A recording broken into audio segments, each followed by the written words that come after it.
கர்த்தருக்குள் பிரியமானவர்களே, இந்த வாரம் நாம் இஸ்ரவேல் ராஜாக்களின் வரலாற்றிலே 25வது வாரமாக ஆராய்ச்சிக்கு கடந்து வந்திருக்கின்றோம்.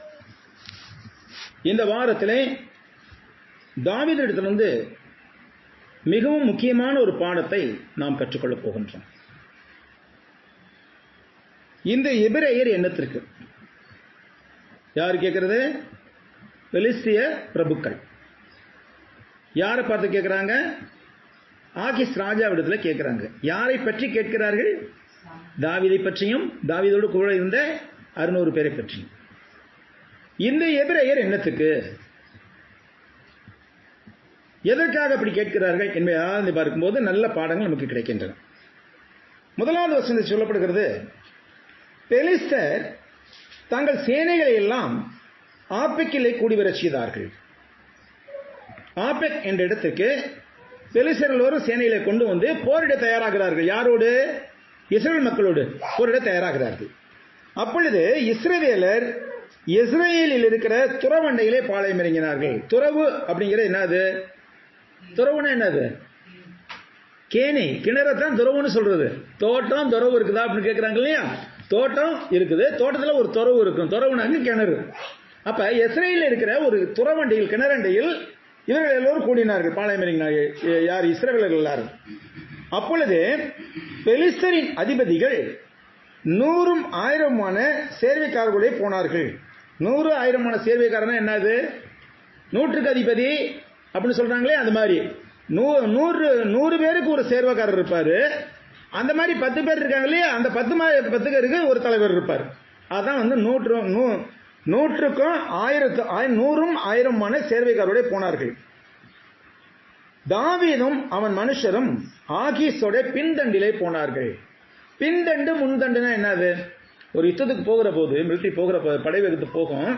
அப்ப முன்னாடி போய் சண்டை போடுறவங்க கொஞ்சம் இருப்பாங்க, பின்னாடியே போறவங்க இருப்பாங்க. அந்த முன்னாடி போய் சண்டை போடுறவங்க ஒருவேளை மரித்து போனால், பலமற்று போனால், பின்னாடி போறவங்க போய் சண்டை போடுவாங்க. அப்ப பின்தண்டிலே இவர்கள் போகிறார்கள். யாரு? தாவீதும் அவனோட கூட இருந்தவங்க ஆகீஸ் ராஜாவின் பின்தண்டிலே போகிறார்கள். அப்பொழுது பெலிஸ்தரின் பிரபுக்கள், அப்ப அந்த பெலிஸ்தர் ராஜ்யம் படைகளை கொண்டு வராங்க இல்லையா? அந்த படையில் இருக்கக்கூடிய பிரபுக்கள்னா நல்ல ஒரு சிறந்த வீரர்கள். நைட் அப்படின்னு சொல்லுவாங்க இங்கிலீஷ்ல, KNIGHT, நைட் அப்படின்னு சொல்லுவாங்க, பிரபுக்கள். அந்த பிரபுக்கள் கேட்கிறாங்க, இந்த எபிரேயர் என்னத்துக்கு வர்றாங்க நம்ம கூட?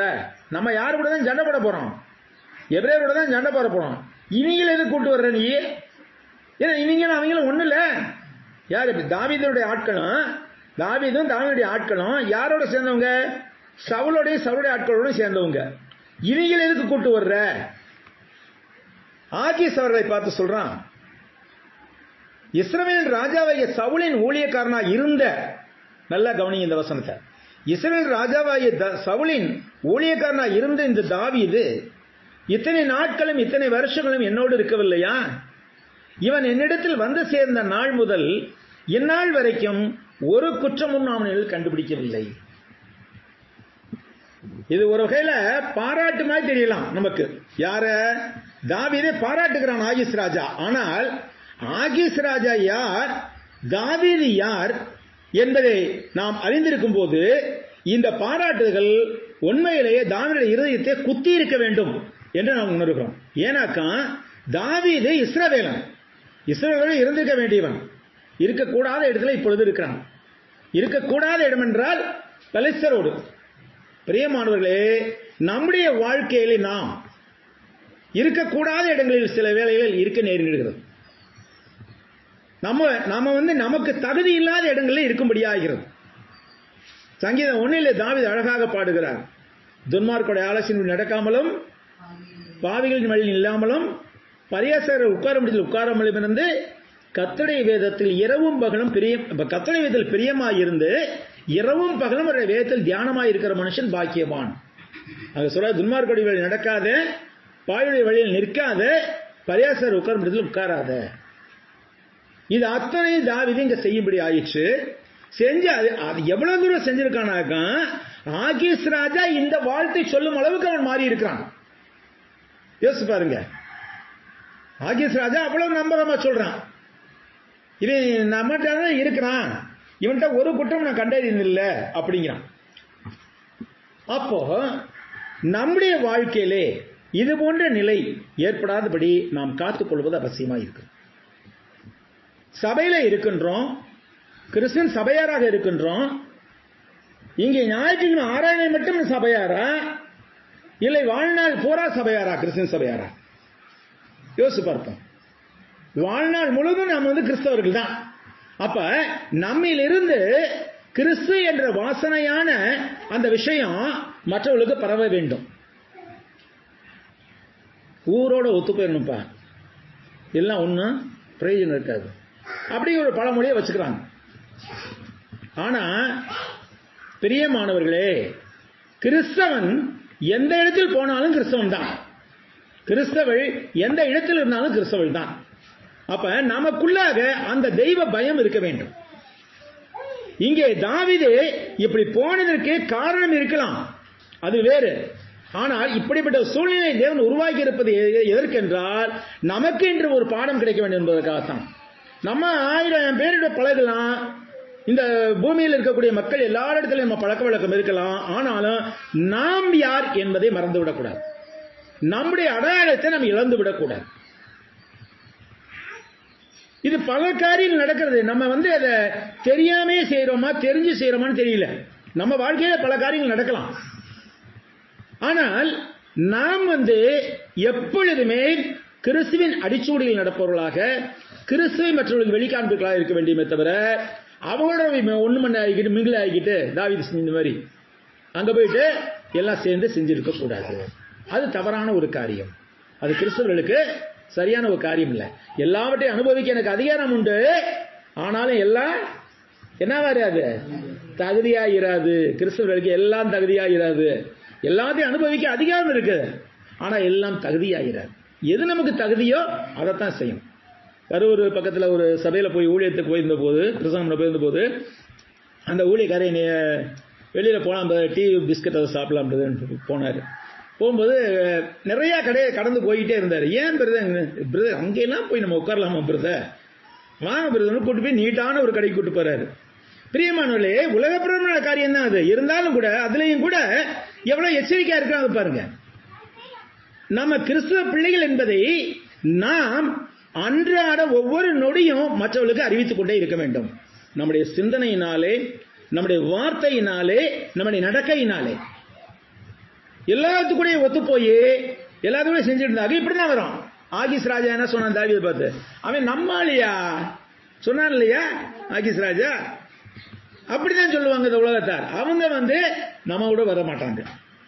ஏன்னா நம்ம மீனுக்கு வாழும் பாம்புக்கு தலையும் காமிச்சுக்கிட்டு இருந்தோம்னா, அது மீனுக்கு தலையும் பாம்புக்கு வாழும் சொல்லுவாங்க இல்லையா, அந்த மாதிரி காமிச்சுக்கிட்டு இருந்தோம்னா எந்த நாளும் சபையை வளர்க்க முடியாது. நம்மளே நாம கிறிஸ்தவர்கள், நாம தனிப்பட்டவர்கள், நம்ம பரிசுத்தமாக்கப்பட்டவர்கள் தானே. பரிசுத்தப்படுத்துதல் என்ன அர்த்தம்?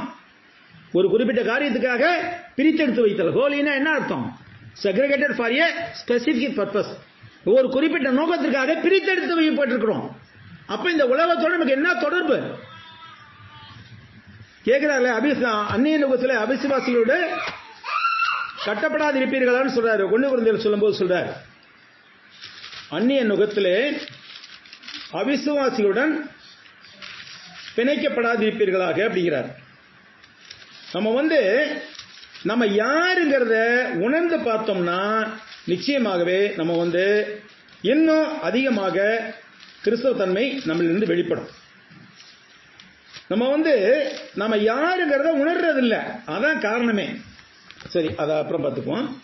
இப்ப இங்க என்ன சொல்றாரு,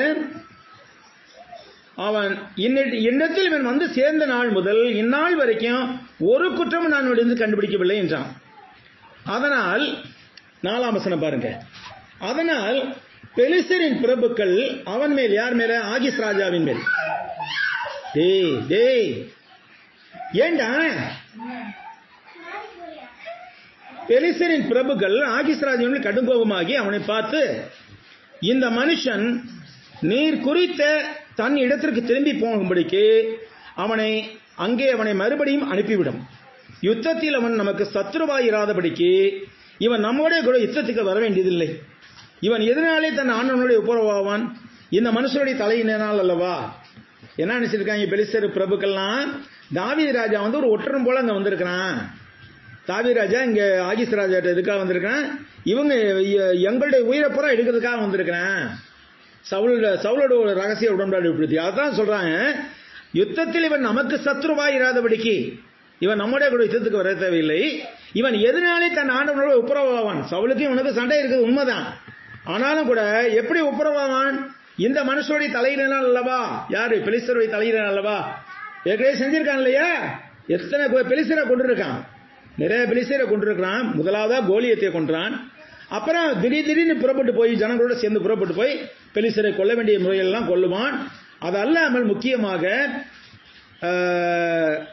மீகாள் வந்து இவன் மீது நேசமான போது, நேசிக்க ஆரம்பித்த போது அவனை கல்யாணம் முடிச்சு கொடுத்துடலாம், அதன் மூலமாக அவனை கொண்டு வரலாம் அப்படின்னு பிளான் பண்றான். யாரு? சவுல்.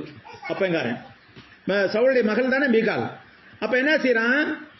தாவீதை கூப்பிட்டு, நீ போய் 100 பெலிஸ்தர்களை கொண்டுட்டு வா, நான் வந்து உனக்கு என் மகளை கட்டி வைக்கிறேன். இவன் போய் எத்தனை பேர்த்த கொண்டான்? 200 பேரை கொண்டான்.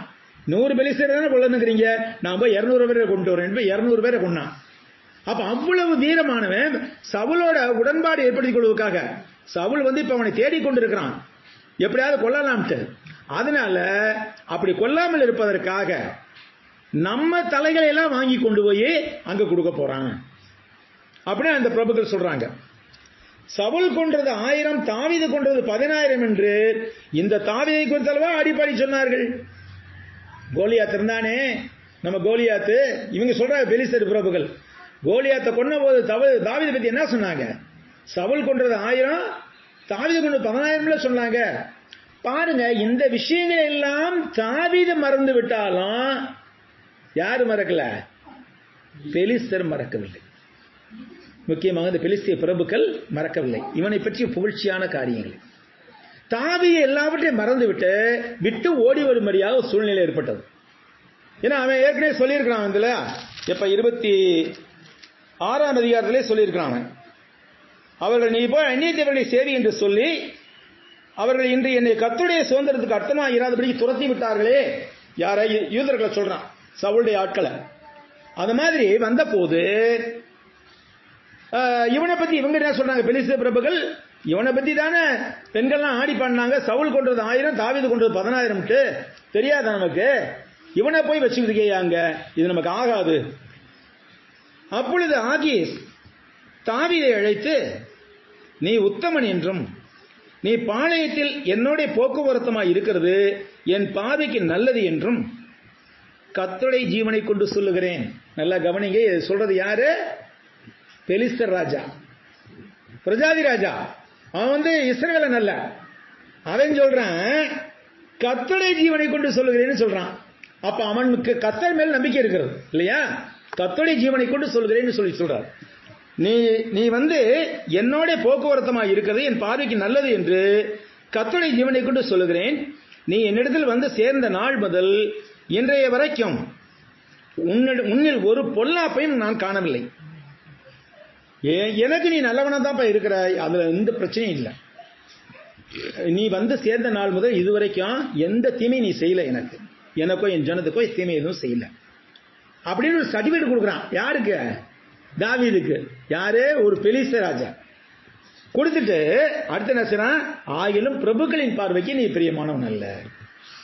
இங்க இருக்கே, இங்க பெலிஸ்தர் பிரபுக்கள் இருக்காரு, அவங்க உன்னை நம்ப மாட்டேங்கிறாங்க, உன் மேல பிரியமா இருக்க மாட்டேங்க, நான் என்ன செய்யறது? அதனால பெலிஸ்தருடைய பிரபுக்கள் உன்மேல் தாங்கள் அடையாதபடிக்கு, வருத்தம் அடையாதபடிக்கு, தாங்கள்னா மனத்தாங்கல்னு சொல்றோம் இல்லையா, தாங்கள் வருத்தம் அடையாதபடிக்கு இப்போது சமாதானத்தை திரும்பி போயிடும். உனக்கு சிக்லாக் ஊரை கொடுத்துருக்கேன் இல்லையா, அந்த சிக்லாக்கு போய் இருந்துக்கோ, இங்க வர வேண்டாம், சண்டைக்கு எங்க கூட வர வேண்டாம், நீ போய் சிக்லாக்ல போய் இருக்கு.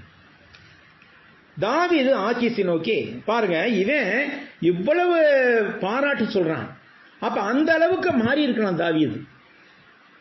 இது வந்து நமக்கு ஒரு என்ன செய்யக்கூடாது என்பதற்கு ஒரு பாடமாக இருக்கிறது. நாம வந்து இந்த உலகத்தில் வாழ்கின்ற போது உலகத்திலே நாம் வாழலாம், ஆனால் உலகம் நமக்குள் வாழக்கூடாது. அதான் ரொம்ப முக்கியமானது.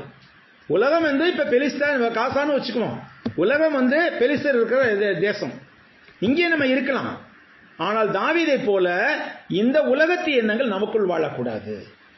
இந்த உலகத்து எண்ணங்கள் நம்மை ஆளக்கூடாது. ஆண்டவர் தான் நம்மை ஆள வேண்டும். ஆனா எவ்வளவு பரிதாபமா இருக்குது பார்க்கும்போது, ஞாயிற்றுக்கிழமை என்ன வேலைன்னு ஓடிடுறாங்க. ஞாயிற்றுக்கிழமை ஒரு நாள் ஆராதனை கலந்துக்கிட்டு அப்புறம் போகணுங்கிற எண்ணம் கூட இருக்கிறது இல்லை சில பேருக்குங்க. ஞாயிற்றுக்கிழமை வேலைக்கு ஓடிடுறாங்க. இப்போ ஏதாவது இடத்துல ஒரு விசேஷனாக உடனே முதல் ஆளா போய் நிற்கிறோம். இதெல்லாம் ரொம்ப சரியில்லாத ஒரு காரியம் பிரதர்.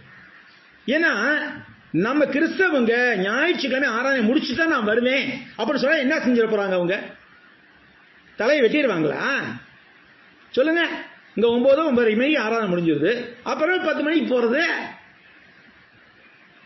நல்லா யோசிச்சு பாருங்க. அவங்களுக்கே சாட்சி கொடுத்துக்கிட்டு இருந்தோம்னாக்கா என்ன சாதிக்க போறோம் நம்ம? அதத்தான் உலகத்திலே நாம் வாழலாம், உலக எண்ணங்கள் நமக்குள் வாழக்கூடாது, நம்மை ஆளக்கூடாது. ஞாயிற்றுக்கிழமை ஆராதனை அவ்வளவு முக்கியமானது. கர்த்தருடைய பந்தியில கலந்து கொள்வது அவ்வளவு விசேஷமான ஒரு காரியம். ஒவ்வொரு வாரம் கர்த்தருடைய பந்தியில கலந்து கொள்வது மிக மிக அவசியமானது. அப்ப அவங்க என்ன சொல்லணும்? அப்ப இன்னைக்கு ஞாயிற்றுக்கிழமை அவங்க சபைக்கு போயிட்டு தான்ப்பா வருவாங்க அப்படின்னு மற்றவங்க சொல்லணும். நம்ம சொந்தக்காரவங்க நம்ம போனா எல்லாம் உட்காந்துருவாங்க, நமக்காகவே உட்காந்துருவாங்க, சபை கூட போக மாட்டாங்க அப்படின்னு என்ன இருந்தா நம்ம என்னத்தை அவங்களுக்கு அறிவிக்கிறோம்? நமக்கு வசதி இருந்தா சபைக்கு வர்றது, வசதி பண்ணா சபைக்கு வர்றது இல்லை அப்படின்னா என்னத்தை நம்ம அறிவிக்கிறோம் நம்ம மக்களுக்கு? அதுலயே அடிபட்டு போயிருது எல்லாமே. நல்லா யோசிச்சு பாருங்க. அதுலயே அடிபட்டு போயிருது. அவங்க சபைக்கு போவாங்க, நேரம் இருக்கப்ப போவாங்க, நேரம் இல்லாதப்ப போக மாட்டாங்க. அப்படி அப்ப கத்தோலிக்கன்னா நமக்கு என்ன வித்தியாசம்? அதுக்கு பேசாம கத்தோலிக்கலே இருந்துக்கலாமே. நல்லா யோசிச்சு பாருங்க. அப்ப நம்ம எதுக்கு முக்கியத்துவம் கொடுக்கிறோம்? முதலாவது தேவனுடைய ராஜ்யத்தையும் அவருடைய நீதியும் தேடுங்கள், அப்பொழுது இவைகளெல்லாம் உங்களுக்கு கூட கொடுக்கப்படும். எங்க தேடுறோம்? முதலாவது தேவனுடைய ராஜ்யத்தை அவருடைய நீதியையும். சொந்தக்காரன் வர்றானாக முதல் நாள்ல இருந்தே உட்காந்துடுறோம் வீட்டில் பற்ற போட்டுக்கிட்டு. அவங்களுக்கு இதை செய்யணும், அதை செய்யணும், இப்படி செய்யணும், அப்படி செய்யணும். அப்ப ஆண்டவர் நம்ம கோவிச்சுக்க மாட்டாராம்ல. ஏன்னா ஆண்டவர் ஆவியா இருக்கிறதுனால அவருடைய கோபம் நமக்கு தெரிய மாட்டேங்குது. சொந்தக்காரங்களாம் மனுஷரா நம்ம கூட அலைஞ்சுக்கிட்டு இருக்கிறதுனால அவங்க உடனே கையா முயங்குவாங்க. அப்ப நம்ம யாருக்கு பயப்படுறோம்? ஆண்டவருக்கா சொந்தக்காரவங்களுக்கா? நல்லா யோசிச்சு பார்க்கணும். எப்படி சொந்தக்காரங்களும் ஆதாயம் பட முடியும்? இந்த மாதிரி செஞ்சுட்டு இருந்தோம்னாக்கா, நம்ம அவங்களோட ஒத்து போய்கிட்டு இருந்தோம்னாக்கா எப்படி அவங்கள ஆதாயப்படுத்த முடியும்? ஞாயிற்றுக்கிழமை அவங்களை கூப்பிடக்கூடாதுப்பா, வரமாட்டாங்கப்பா அப்படின்னு ஒரு ஸ்ட்ராங்கான நினைவு வரணும் மக்களுக்குள்ளாக. அது இல்லைன்னாக்கா பிரயோஜனமே இல்லை பிரதர். அது இல்லைன்னா பிரயோஜனமே இல்லை சகோதரி. அடுத்து நம்ம பார்க்கிறோம்,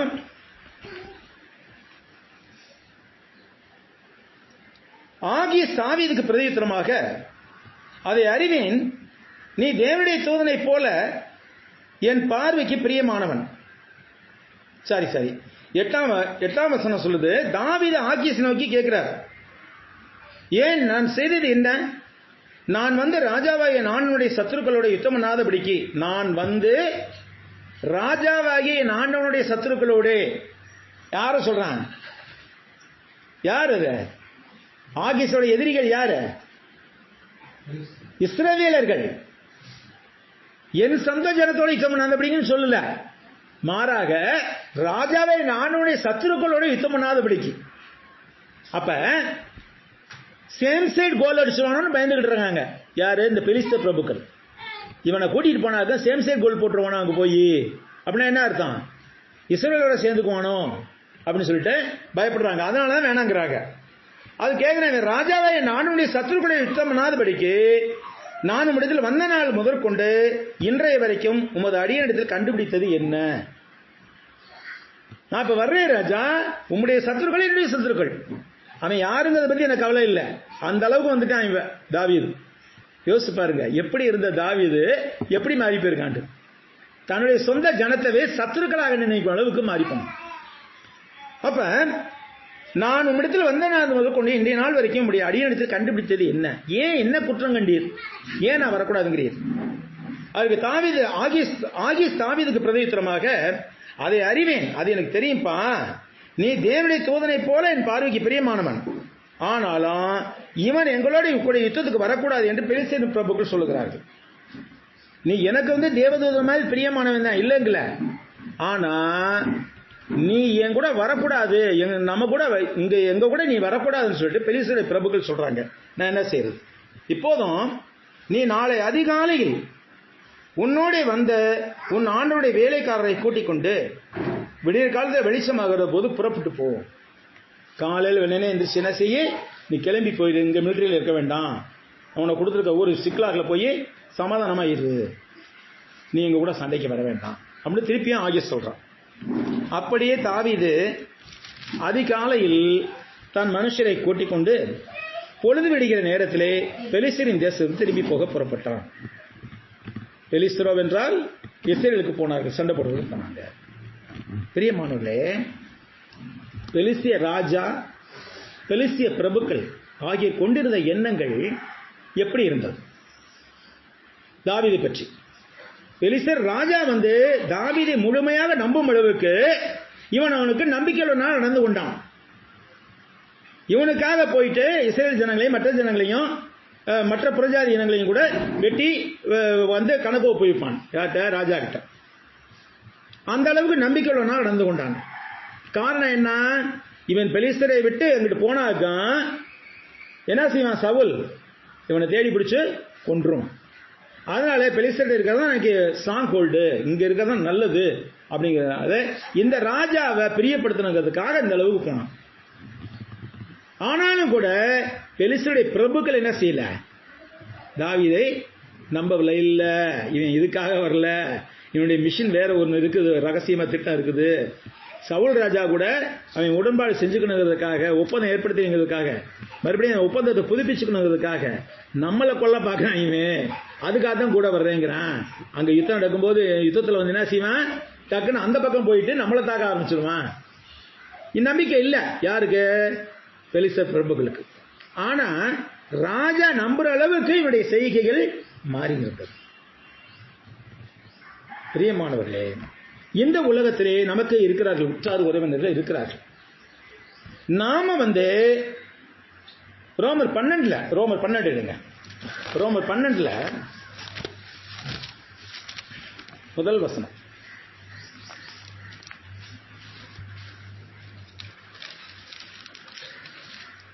அப்படி இருக்க சகோதரரே, நீங்கள் உங்கள் சரீரங்களை பரிசுத்தமும் தேவனுக்கு பிரியமுமான ஜீவ பலியாக ஒப்புக் கொடுக்க வேண்டும் என்று தேவனுடைய இரக்கங்களை முன்னிட்டு உங்களை வேண்டிக் கொள்கிறேன். இதுவே நீங்கள் செய்யத்தக்க புத்தியுள்ள ஆராதனை. உங்கள் சரீரங்களை பரிசுத்தமும் தேவனுக்கு பிரியமுமான ஜீவ பலியாக ஒப்புக் கொடுக்க வேண்டும். ஜீவ பலினா என்னங்க? ஜீவன்னா உயிரோடு இருக்கிறது, பலினா சாகடிக்கிறது, உயிரோட சாகிறது. உயிரோட சாகிறது அதான் ஜீவ பலி. எப்போ உயிரோட சாகுவோம்? நம்ம உற்றார் உறவினர்கள்லாம் நம்ம கிறிஸ்தவ நாளே நம்ம கிண்டல் பண்ணும்போது, நம்ம கிறிஸ்தவா இருப்பதனாலே நம்ம நிந்திக்கிற போது, நம்ம கிறிஸ்தவா இருப்பதனாலே நம்ம இழிவனர்களை கருதும் போது நம்ம உயிரோட சாகிறவர்களா இருக்கோம். அந்த ஜீவ பலி ஆண்டவருக்கு தேவை. நாங்க கிறிஸ்தவத்தை விட்டுக் கொடுக்க மாட்டோம், நாங்க சபை ஆராதனை விட்டுக் கொடுக்க மாட்டோம், நாங்க இரவு பைபிள் ஸ்டடியை விட்டுக் கொடுக்க மாட்டோம், நாங்க தேவனை பற்றி அறிவதை விட்டுக் கொடுக்க மாட்டோம், எதற்காகவும் விட்டுக் கொடுக்க மாட்டோம் என்று சொல்வதுதான் ஜீவ பலி. இஷ்டம் இருந்தா வரலாம், நேரம் இருந்தா வந்துக்கலாம், வாய்ப்பு இருந்தா பாத்துக்கலாம், இல்லைன்னா மற்ற வேலையில கவனிச்சுக்கலாம். அது எல்லாம் செய்யற வேலை. அதை செய்து நம்ம கிறிஸ்தவர்களாக தேவையில்லை, கிறிஸ்தவ சபைக்கு வர தேவையில்லை. நம்ம பேசாம எங்க இருந்தோமோ அங்கேயே இருந்துக்கலாம். அது வல்ல உண்மையான கிறிஸ்தவம், அது வல்ல சகோதரனே சகோதரி.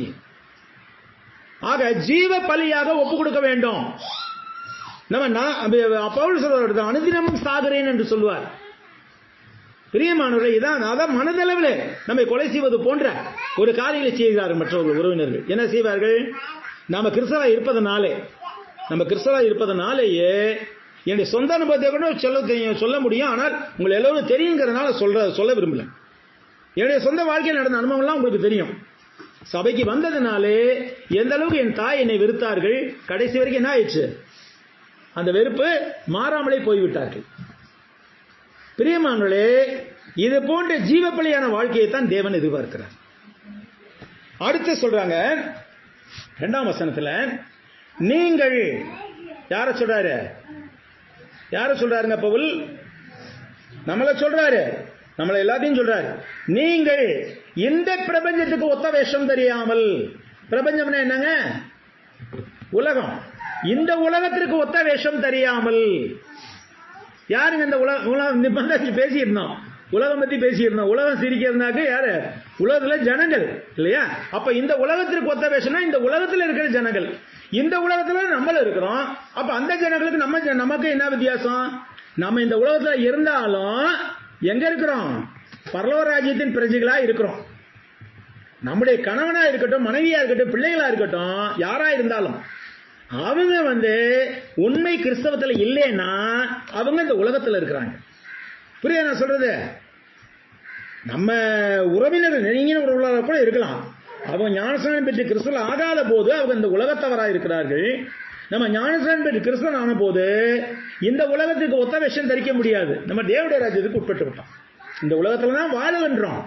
ஆனால் நம்ம வேறொரு ரீம்ல வாழுகிறோம், வேறொரு வட்டாரத்தில் வாழ்கிறோம். இந்த உலகத்தோடு உலகமா போகிறவர்கள் அல்ல நாம். இந்த உலகத்தோடு உலகமா போய்விடுவதற்காக தேவன் நம்மை அழைக்கவில்லை. அதை யோசிச்சு பார்க்கணும். அப்ப நீங்கள் இந்த பிரபஞ்சத்துக்கு ஒத்த வேஷம் தெரியாமல், ஒத்த வேஷம் போடுறது அதான் ஆளுக்கு தகுந்த அப்படி வேஷத்தை மாத்திக்கிறது. அதுதான் ஒத்த வேஷம் சொல்றது. இந்த பிரபஞ்சத்துக்கு ஒத்த வேஷம் தெரியாமல் தேவனுடைய நன்மையும் பிரியமும் பரிபூர்ணமான சித்தம் என்னதென்று பகுத்தறியத்தக்கதாக உங்கள் மனம் புதிதாகிறதுனாலே. தேவனுடைய நன்மையும் பிரியமும் பரிபூர்ணமான சித்தம் என்னதென்று பகுத்தறியத்தக்கதாக நம்முடைய மனம் புதிதா இருக்குதா இல்லையா? இன்னைக்கு ஊர்ல போய் சபாஷிண்டையோ மற்ற யாரையோ போய் இதை பத்தி சொன்னா புரியுமா உங்களுக்கு? நம்ம புரியுது இல்லையா? இப்ப நான் பேசுறது புரியுது இல்ல, என்ன சொல்றவரையும் புரியுது இல்ல, கான்டென்ட் புரியுது. வெறும் லாங்குவேஜ் மட்டும் இல்ல, என்னுடைய கான்டென்ட்டும் புரியுது இல்லையா? அப்ப அந்த புரியுதுனாக்க என்ன அர்த்தம்? நம்முடைய மனதை தேவன் புதிதாக்கி இருக்கிறார். அப்படி புதிதாகிறதுனாலே, உங்கள் இருதயம் புதிதாகிறதுனாலே மறுரூபமாகுங்கள். மறுரூபம் என்னங்க? அந்த மறுரூபம் இயேசு கிறிஸ்து மறுரூப மலையிலே மறுரூபமானார்னு சொல்லி வாசிக்கிறோம். அது போன்ற மறுரூபம் நமக்கு தேவை. இந்த உலகத்துல இந்த உடலோடு தான் இருக்கின்றோம், இருக்க போகின்றோம். ஆனாலும் கூட நாம் மறுரூபம் ஆவது அவசியம். ஒண்ணுமில்லை, அதை சிம்பிளான ஒரு எக்ஸாம்பிள் சொல்லலாம். பட்டுப்பூச்சி முட்டையிடுகிறது இல்லையா? முட்டையிடும் போது அந்த முட்டையிலிருந்து என்ன வருது? கூட்டுப்புழு வருகிறது இல்லையா? ஒரு புழு தான் வெளியில் வரும். முதல்ல பட்டாம்பூச்சி வராது. அந்த முட்டையிலிருந்து ஒரு புழு வரும். அது சும்மா நசுக்கி போட்டால் செத்து போயிடக்கூடியது. அந்த புழு என்ன செய்யும்? தன்னை சுற்றி ஒரு கூடு கட்டும், கூட்டுப்புழுவாய்க்கும். கூட்டுப்புழுவாய் இந்த கூட்டுக்குள்ள ஒரு குறிப்பிட்ட காலம் இருந்துட்டு அந்த கூட்டை உடைச்சிட்டு வெளியில வரும்போது அந்த புழு என்னவாயிருக்கும்? பட்டாம்பூச்சியாயிருக்கும். புரியுதா? மண்ணத்து பூச்சியின் வாழ்க்கை பருவம் 3ஆம் கிளாஸ்ல படிச்சிருக்கோம் இல்லையா? அந்த கூட்டுப்புழு கூட்டுப்புழு தன்னை சுற்றி ஒரு கூட்டை கட்டி இருக்கும். அந்த கூடு பிரிஞ்சு வெளியில வர்ற போது உள்ளுக்க போன புழுவோட உருவத்தில் இருக்காது, என்னவா இருக்கான்? பட்டாம்பூச்சி உருவமாக வெளியில வரும். அதான் மறுரூபம். பிரியமானவர்களே, நாம் இந்த உலகத்தில் இருந்தாலும் நம்முடைய மனம் புதிதாக்கப்பட்டிருக்கிறது. நம் மனம் புதிதாக்கப்பட்டிருக்கிறதுனாலே நாம் மறுரூபமாக வேண்டும். இந்த உலகத்தோட உலகமாக போயிட்டு இருக்க கூடாது. அதுவல்ல, நாம சிறகடித்து பறக்கிற பட்டாம்பூச்சிகள் ஆண்டவருடைய ராஜ்யத்தில். அப்ப புழுக்களாக இருந்து கொண்டு இருக்க கூடாது. நல்லா யோசிச்சு பாருங்க. நான் சொல்றத நம்ம ஒவ்வொருடைய வாழ்க்கையிலுமே இது பொருந்தி வரும். நாம இன்னும் புழுக்களாவே உட்கார்ந்து இருந்தோம்னாக்க கிறிஸ்தவ வாழ்க்கை சோபிக்காது, கிறிஸ்தவ வாழ்க்கை ஜொலிக்காது.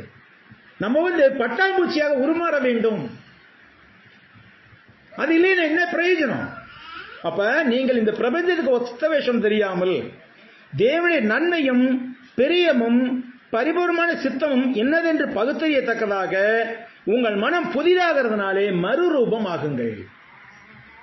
இந்த மறுரூபப்படுத்துதலை தேவன் நமக்கு அருளும்படியாக கர்த்தரிடத்தில் வேண்டிக் கொள்வோம். இந்திய காரியங்களை நம்ம அடுத்த வாரத்திலே கவனிப்போம். இப்பொழுது கர்த்தரை பற்றி எடுத்துக் கொடுக்கும்படி அமல்ராஜா அழைக்கிறேன்.